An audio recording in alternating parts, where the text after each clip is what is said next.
Сәлеметсіздер ме, құрметті әріптестер. Мен Болатқызы Салтанат, химия пәнінің мұғалімі. Сіздермен бүгіннен бастап жаңа курсты бастағалы жатырмыз. Мен әрбіріңізге дәл қазір бастаңыз өз курсыңызды деп айтқым келеді. Және де сіз осы курсты толыққанды оқып шыққаннан кейін өзіңіздің курсыңызды сатуға кіріссеңіз болады, немесе өзіңіздің сабақтарыңыздың сапасын арттыруға септігін тигізетін курс болады деп ойлаймын. Баяғыда дейді, бір ескі шаһарда шәкірттері көп ғұлама ұстаз болған екен. Бір күні шәкірттерінің бірі оны сынағысы келіп, бақшаға барып, бір көбелекті ұстап, екі алақанның ортасына жасырады екен. Ол ұстазға келіп, айтыңызшы, менің қолымдағы көбелек тірі ме, әлде өлі ме деп сұраған екен. Сонда ұстазы барлығы сенің қолыңда деп жауап берген екен. Құрметті әріптестерім, әрине сапалы сабақ беріп, оқушыларымызды жетістікке жеткізу үшін өзімізде білім алуымызды ешқашанда тоқтатпауымыз керек деп ойлаймын. Және жетістікке шығару оқушыларды, өзіңізде жетістікке жету, ол тек қана сіздің қолыңызда.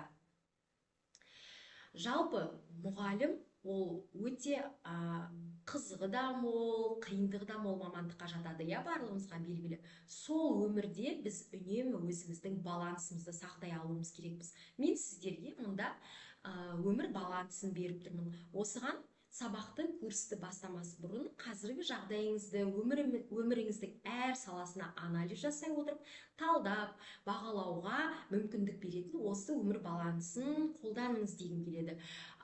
Енді осы жерде сұрақтарға жауап беріңіз. Өзім қалаған өмірге жетуім үшін маған дәл қазір не жасауым керек? Немесе осы химия пәнінің мұғалімі ретінде өзім қалаған нәтижеге жету үшін мен нені дұрыстауым керекпін? Не жасауым керек деген сұрақтарға жауап іздеп көріңіз дегім келеді. Өз өміріңіздің балансын бояп шығыңыз және де бағалаңыз. Бір ол нашар әрине, ал 10 жақсы дегенді білдіреді екен. Бірақ құрметті әріптестерім, барлығын шынайы толтырыңыздар. Жалпы біз кейде қиыншылыққа тұспа-тұс келіп қалсақ, онда біз ойлаймыз, мүмкін емес бұл жағдай деп, немесе менің қолымнан келмейді деп айтамыз.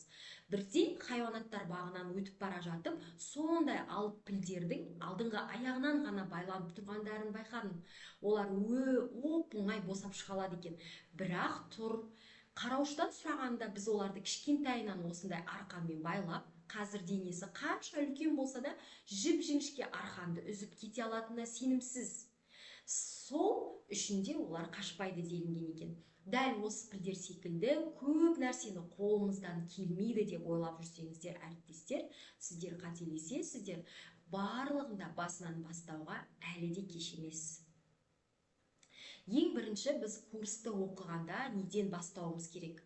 Оқуға деген барлық кедергілеріңізді алып тастаңыздар. Сіздерді алаңдататын дүниелерді ысырып тастаңыздар. Себебі олар мидың күшін әлсіретеді. Қарапайым мысал, егер де сіз бір кеседе шайды құйғыңыз келді, бірақ ол кесенің ішінде су бар. Әрине, сіз біріншіден кесені босатып аласыз, содан кейін барып өзіңіз ішкіңіз келген нәрсені құйып ішесіз. Дәл сол секілді сізде жаңа білімді қабылдар алдында өзіңізді алаңдататын дүниелердің барлығын ысырып тастауларыңызды сұраймын. Артық нәрселердің барлығын, алаңдататын нәрселердің барлығын өз өмірлеріңізден алып тастаңыздар. Жалпы айтқым келетіні, артық білім кітапта, ұстаздар. Бізде адамның миы жалпы 4 режимде жұмыс жасайды екен. Олар альфа, бета, дельта және тета. Біз сөйлегенде, іс-әрекет жасағанда, тамақ ішкенде, жүргенде, қозғалғанда, ойланғанда бізде бета жағдайы іске қосылады екен. Ал қалған альфа, дельта, тета жағдайлар біз ұйқыға кеткен кезде қосылатын толқындар екен. Адамның жеке қалауын орындата алатын толқын альфа жағдайы болып табылады екен. Сіз ұйқыға кеткенде ми күндізгі үйренгендерді қорытады. Жаңа нәрсені оқып ұйықтасаңыз, онда біздің миымызда синапстық байланыстар пайда болады екен.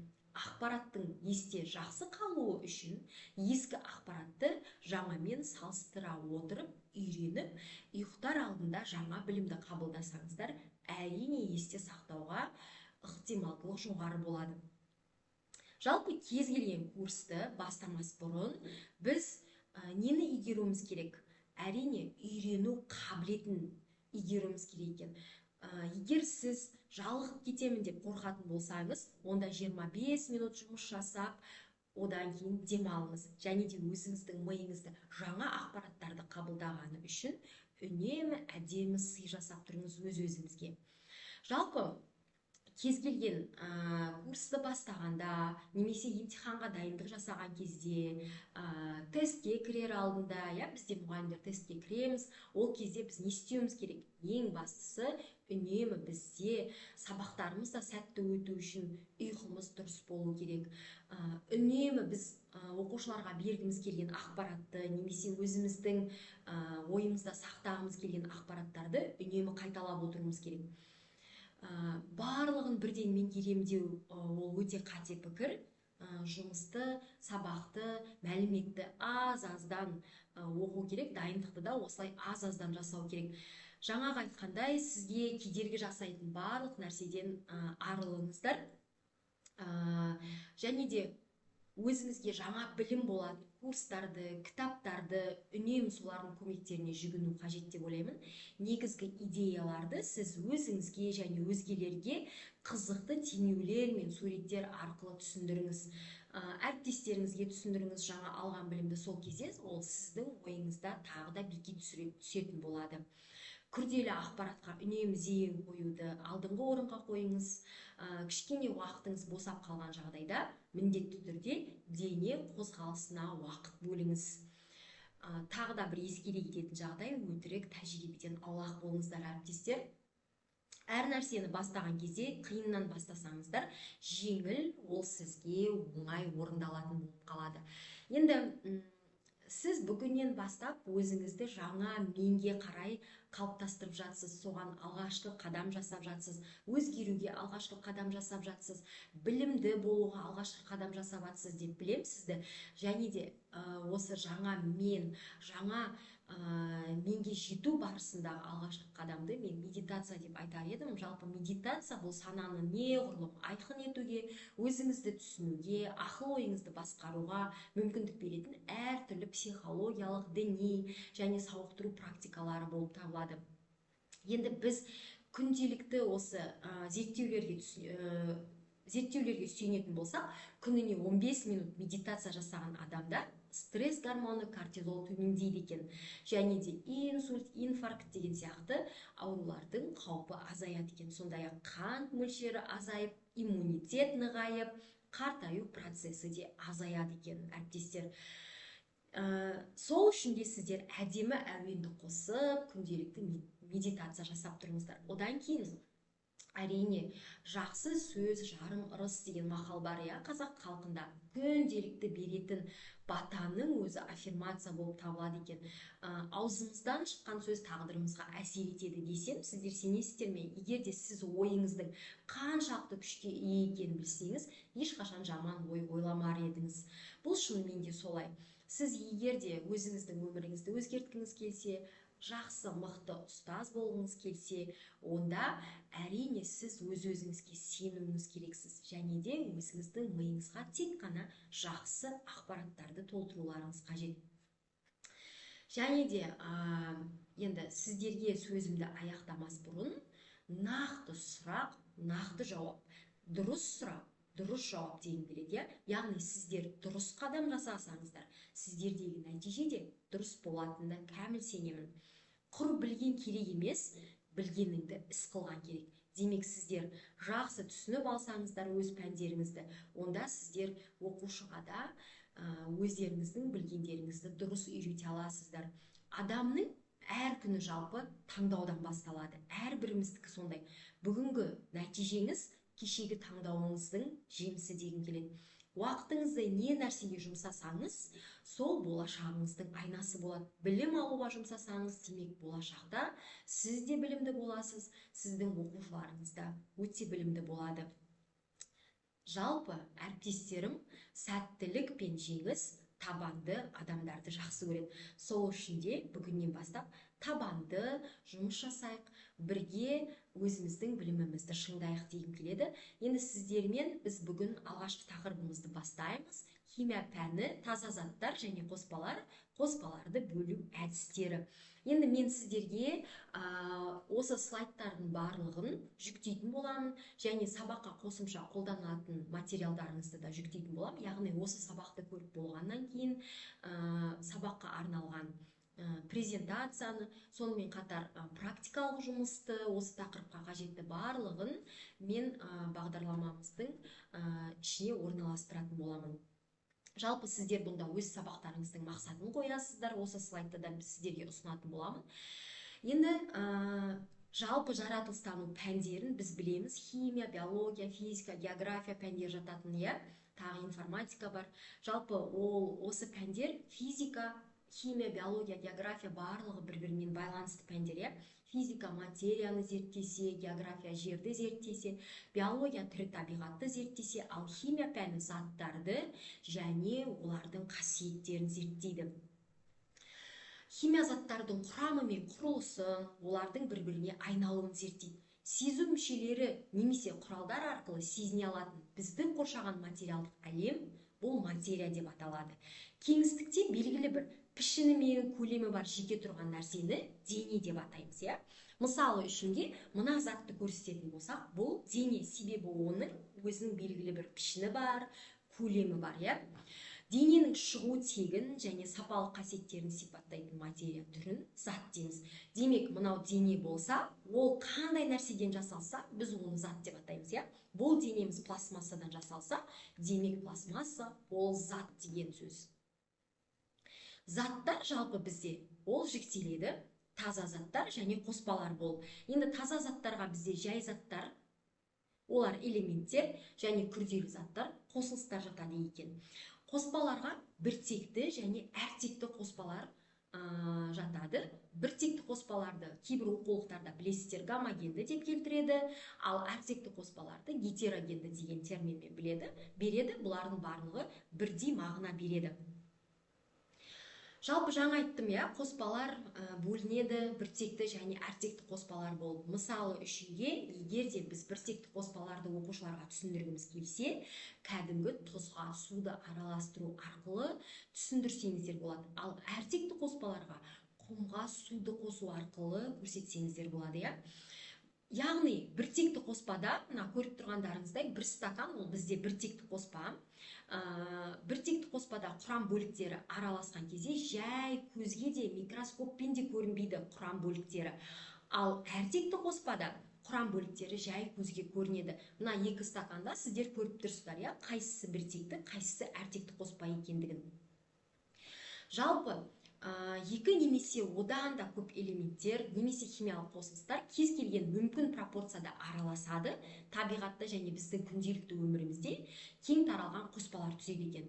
Мұнда сіздерге мен бір қоспаны көрсетіп қойдым, суретін қараңыздаршы. Бірінші қара тұрған қоспа ол бізде темір, оған біз күкіртті қосып тұрмыз. Екеуі бір-біріне қосылғаннан кейін бізде қоспа пайда болды. Қандай қоспа? Әртекті қоспа. Әрине, өйткені біз бұндағы темірді және күкіртті көзімізбен көре аламыз. Енді қараңыздаршы, біз осы темір мен күкіртті бөлек бөліп алдық. Енді біз осы қоспаларды бөлу әдістеріне қарай көшейік. Жалпы қоспаның біртекті және әртекті қоспаларды бөлу әдістері бар. Біртекті қоспаларды бөлу әдістеріне буландыру, қайта кристалдану, дистилляция және хроматография деген әдістер жатады. Осының ішінде хроматография әдісін біз жоғарғы сыныпта, 10-шы сыныпта қарастыратын боламыз. Ал әртекті қоспаларды бөлу әдістеріне фильтрлеу, тұндыру, центрифугалау, араласпайтын сұйықтықтарды бөлу деген сияқты әдістер жатады. Және жаңағы айтқанымыздай магнитпен бөлуді де айтуға болады. Енді біртекті қоспаларды бөлу әдістеріне булану, қайта кристалдану, дистилляция әдістері жатады. Осылай балаларға демонстрация жасасаңыздар болады, оқушыларға.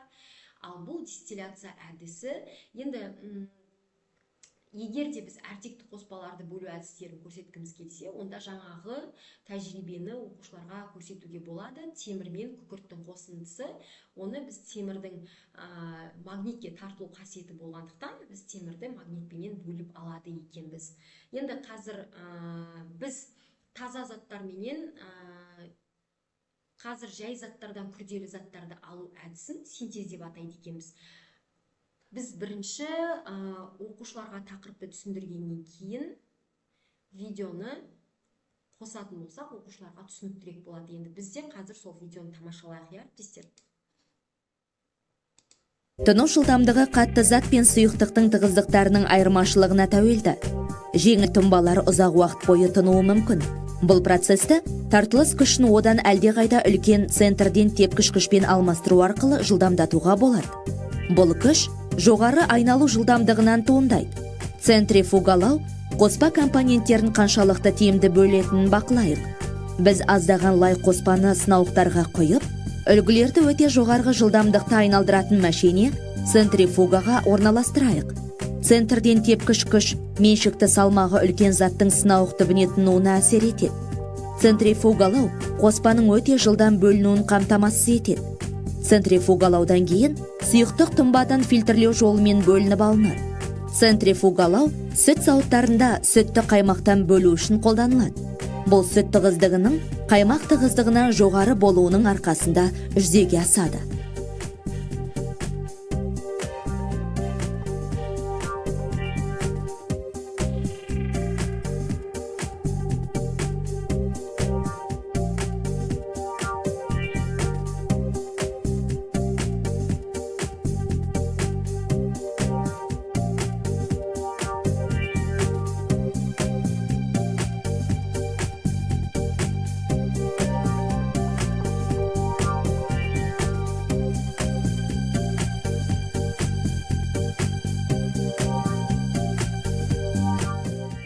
Тұзды теңіз суынан бөліп алу үшін біз теңіз суын буландырғыш ыдысқа құямыз, және ыдыста тек тұз кристалдары қалатындай барлық су буланғанша қыздырамыз. Қоспаны бөлудің бұл әдісі буландыру деп аталады. Ол қоспа компоненттерінің әртүрлі қайнау температураларының әсерінен жүзеге асады. Су төменірек температурада қайнайды, сондықтан бірінші буланады. Ал қайнау температурасы жоғарырақ тұз ыдыста қалады.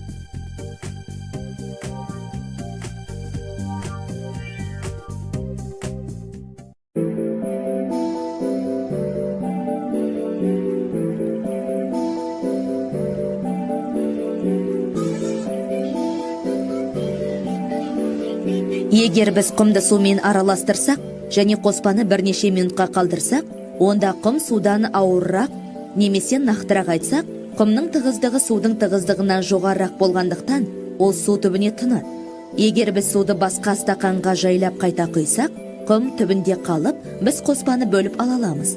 Тығыздықтарының әртүрлі болуының нәтижесінде сұйықтықтағы қатты заттардың ыдыстың түбіне шөгуі тыну деп аталады. Бұл әдіс ағынды суларда қайта өңдеу орындарында жиі қолданылады. Қатты заттар түбіне тыну үшін ағынды суларды су сақтайтын арнайы резервуарларда бірнеше сағатқа қалдырады.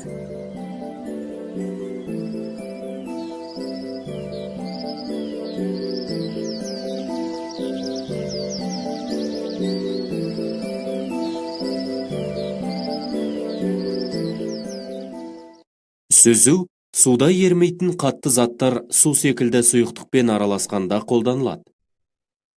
Сүзу қоспаның майда тесіктері бар сүзгі арқылы өтуімен сипатталады. Ірі бөлшектер сүзгі арқылы өтпейді, ал сұйықтықтар мен ерітінділер өтіп кетеді.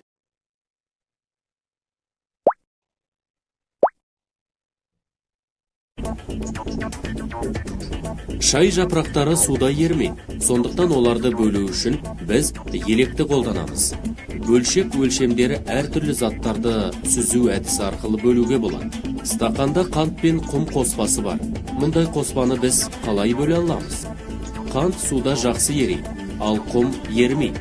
Егер біз аз мөлшердегі суды қоспаға қосып, мұқият араластырсақ, онда барлық қант суда ерейді. Ендігі бізге қажеті қоспаны сүзу керек. Електеудің орнына біз ұсақ тесіктері елек торлары қызметін атқаратын сүзгі қағазын, яғни фильтр қағазын қолданамыз. Қант пен судың ұсақ молекулалары сүзгі қағазының тесіктері арқылы оңай өтеді, ал құмның үлкен бөлшектері өтпей қалады.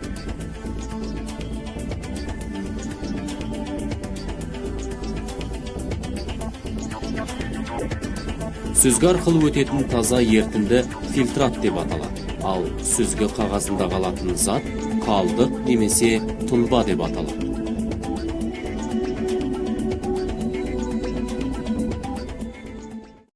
Күкірт және темір үгінділері. Темір үгінділерін қоспадан бөліп алу үшін магнитті қолдануға болады.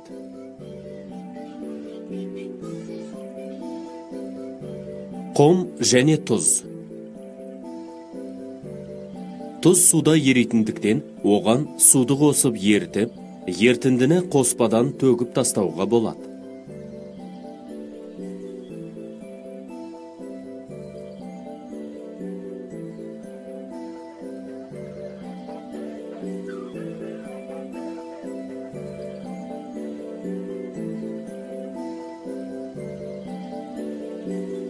Құм және ағаш үгінділері. Олардың тығыздықтары арасында үлкен айырмашылық бар. Сол себепті қоспаны жақсылап шайқағанда құм түбінде жиналады. Ал ағаш үгінділерін үрлеп ұшырып жіберуге болады. Әр жағдайда қарапайым физикалық бөлу тәсілдерін қолдануға болады. Себебі құрамдас бөліктердің қасиеттері әртүрлі. Тұз шахталарынан алынатын өңделмеген тұздың құрамына әдетте басқа заттардың қоспалары да кіреді. Оны келесі жолмен тазартып көрелік.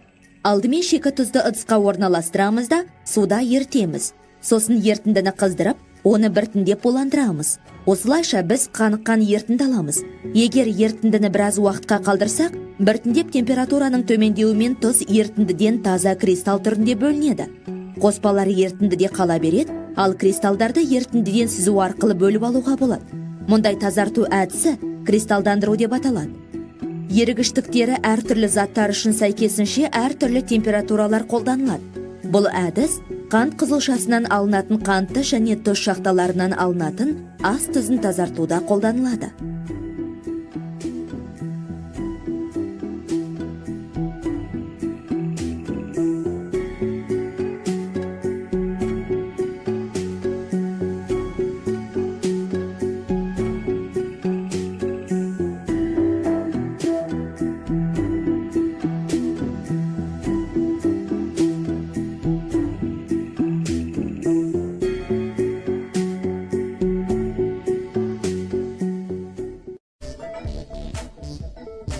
Бірнеше қасық күкірт құтыдағы сумен араластырылған.